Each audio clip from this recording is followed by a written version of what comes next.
What? You watched the Super Bowl. I watched the first half and the halftime show, and then I fell asleep. And you thought when you went to sleep it was a done deal, probably, right? I did. A lot of us. My wife, when I woke up, she said, "Hey, the Patriots won." And Bruce Brown and I are very happy. I was going to say somewhere Bruce Brown is ecstatic. Yeah. I was texting with a bunch of recruits last night and asking them who they thought was going to win. And then when they fell behind, I said, "Can they make a comeback?" And everyone was like, "I hope so. I'm not sure." Can we close that door? Thanks. So Thank you. 3 or 4 at home here. Every game obviously is important. You want to win every single game. Does it feel like this is an opportunity, given that you guys do play so well at home usually? What you need to do is play well. What I was very pleased about the other day is we were not able to stop them. They shot 56% overall and 60% from three and 82% from the foul line, and we still won. That means we got a lot of contributions offensively to make that happen. So what we're attempting to do is continue to tweak our offense to get more opportunities for us to put more points on the board, and also take into consideration what we need to do defensively. We don't want to slip defensively. So it's a seesaw. Normally when your offense is doing really good, that means you're spending a lot of time on your offense.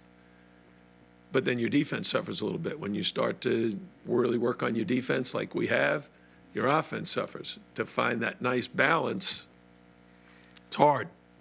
But I think I've had some really good days with our big guys. Oh, I was here 7:30 with 4 of them, and just working on some things offensively that I think can help them and us. Were you surprised that you were getting so many open looks in the second half, especially, and what kind of led to that? I think good offense means you're moving the ball and sharing it well and finding guys who are open. If you remember earlier in the year, I told you what DJ Vasiljevic needs is for other guys to find him when he's in rhythm, when he's open and has a good shot. If he's open and you don't find him, he can't put the ball in the basket. So the other day, we were very good at finding an open man. I thought there were several keys to that. Number one, we did more screening. The guys who were supposed to screen did a really good job.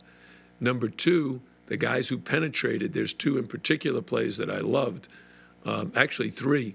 One was Jaquan Newton got into the middle of the lane, and Davon Reed curled underneath the basket, and Jaquan found him, and Davon hit a little double clutch layup and got fouled on it. Became a 3-point play very late in the game.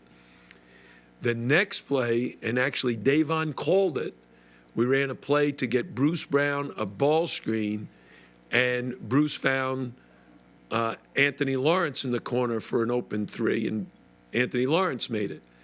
Now, the whole key is making the shot, but at least we found the guy who was open. The last play was to the guy who just stuck his head in the door. Bruce Brown drove and dumped it off to Dewan Ewell for a dunk. So when you're getting assists, we had 14 assists, I think. It's not 16.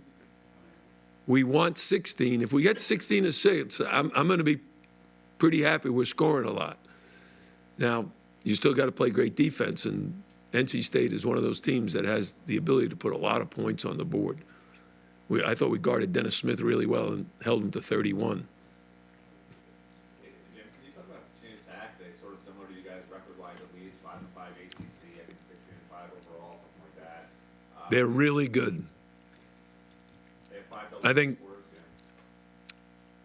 our games with them have been real battles for us. Last year, it was like a tug of war in the first half. The score was 22-21 at halftime. And like when you only score 21 points, we had the 21. It's like, yeah, this team is very good defensively.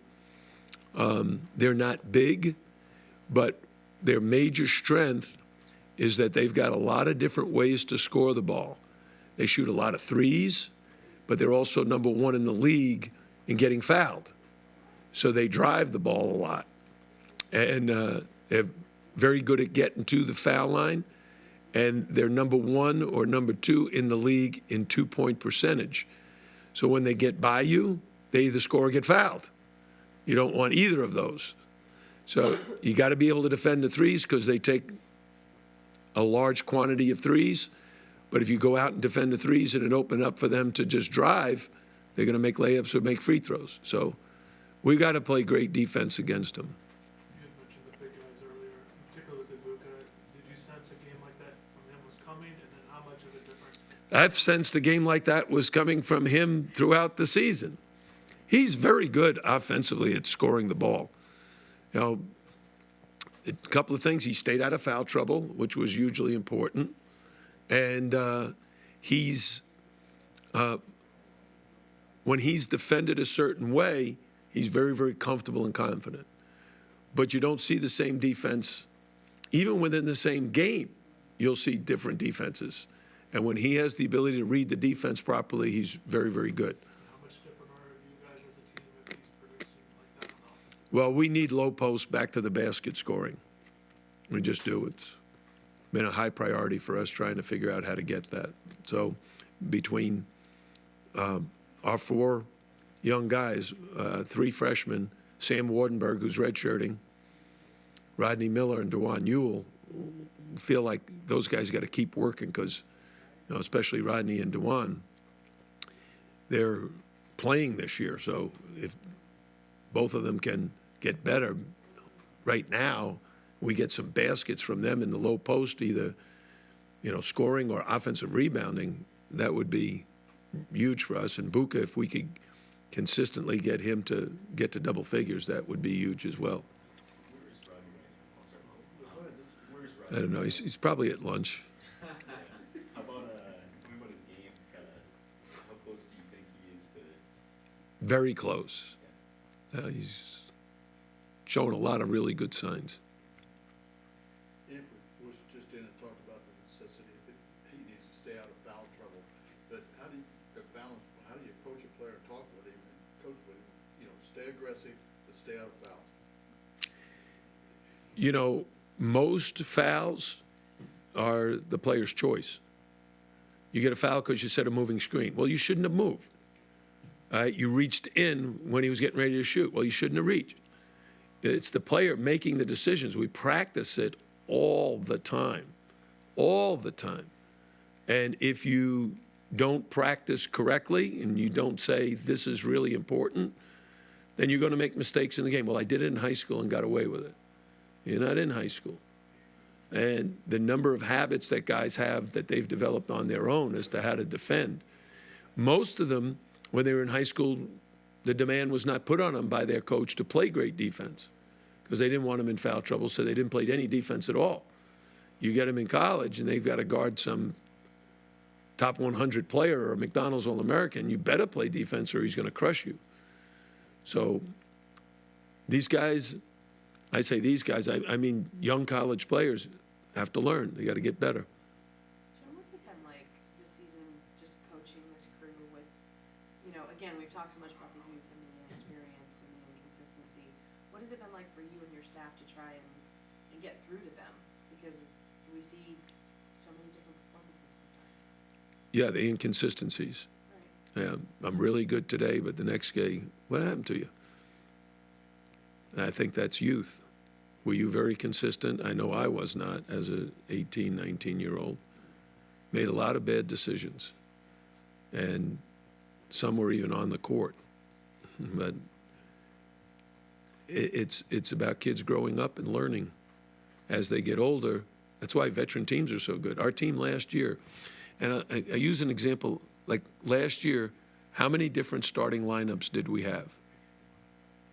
Do you know? Do you know? How many? 4 maybe? 2. 2. We started Ivan Cruz Uceda first 3 games because Kamari Murphy was not eligible. As soon as Kamari moved and took Ivan's spot, we never changed the lineup again. This year, every discussion I have with the coaches about, we probably should change the lineup again because this team is so different than the others and who does what well, we need to evaluate. So we started Anthony Lawrence against Florida State, and I changed and went to Dewan Yule against NC State. Why? Not because of Anthony Lawrence doing anything wrong, but I just thought I don't want him guarding a 7-footer in Omar Yurt-Seven, and I like that Kamari Murphy matches up better with Abu. So, and I didn't want to switch and go zone. So we changed the lineup. You tweak things a little bit. Does defense dictate that more than offense? Mostly, yes. Matchups. What are your thoughts on the season that Davon Reed has had for you guys on both ends of the court? Awesome. In every category. Number 1, off the court, leadership, great. On the court, defensively, working his tail off, defending and rebounding. Offensively, scoring the ball at a high rate, especially in league play. He's averaging over 17 a game. That's more points than Sheldon McClellan averaged. I mean, Davon is one of the top players in this league. I mean, I know that. I don't know how many of the media or even other coaches look closely enough at him to see all the great things he's doing for us. He asked to guard Smith, I think I read. Yes. The recast. Mm-hmm. Just came to you and said, I can. As we walked off the floor, I didn't even hear him. One of my coaches heard him. He didn't say it to me. He just kind of said it. And one of my coaches came, what do you think? And I thought, that's probably a good idea, a little more size on Dennis.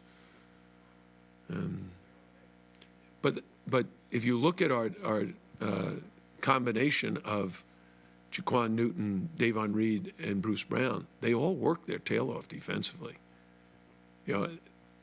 Sometimes a coach will watch video and say, just not working hard enough. I rarely say that. We make mistakes. That was a bad decision. We overhelped. Well, overhelping is a bad decision, but it's not about effort. If you don't get back defensively. I've had players in the past who we shoot and miss, they go for the offensive rebound, and then they don't hustle back. No, that's effort. If you don't give great effort, a coach is going to have problems with that. This team, we've given a lot of effort. We lost to Florida State, not because of lack of effort, lack of execution. We turned the ball over. Their defense, we've got shots blocked. I mean, that's not effort. That's decision-making. And we're a little inconsistent in that category. You've seen Dennis twice now. Just your thoughts on him as a player. I'm glad everybody's talking about him being one and done, because he is the real deal, especially from an offensive point of view.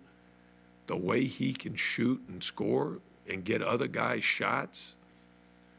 He falls into that Chris Paul, Tony Parker, Derrick Rose, John Wall category of being a future NBA All-Star. Just one more question. Obviously, with coaching, you run into guys again. With Buzz Williams, do you think back, when you're about to face this team, do you think back to 2013 at all in the tournament? No. I think back to last year, because he's not coaching the same players that he did at Marquette. I think about what did he do with a similar group last season. He's missing some elements. He doesn't have Kerry Blackshear this year. He's redshirting him. But we had to guard Leday. We had to guard Seth Allen, Justin Bibbs, Justin Robinson. A lot of those same pieces are there. What did they do? How did we guard them? How did they guard us? What did we do that was effective? What did they do that was effective?